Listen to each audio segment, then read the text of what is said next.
నమస్కారం. ఘంటారావానికి స్వాగతం. ముందుగా ప్రధానాంశాలు. అందుబాటులో ఉన్న మంత్రులతో సీఎం సమావేశం. గచ్చిబౌలి భూములు ఆందోళనపై చర్చ.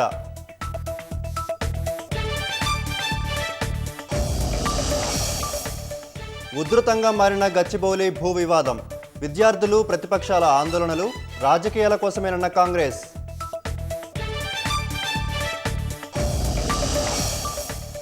హెచ్సీఏపై విచారణ మొదలుపెట్టిన విజిలెన్స్ డిపార్ట్మెంట్. మ్యాచ్ల ఉచిత పాసుల వివాదంపై దర్యాప్తు.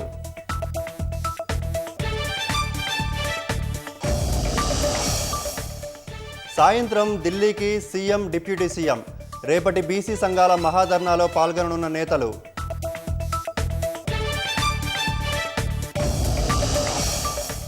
రాజకీయ లబ్ధి కోసమే త్రిభాషా సూత్రంపై వివాదాలు. ఇది యువత ఉపాధి అవకాశాలను దెబ్బతీస్తుందన్న యూపీ సీఎం.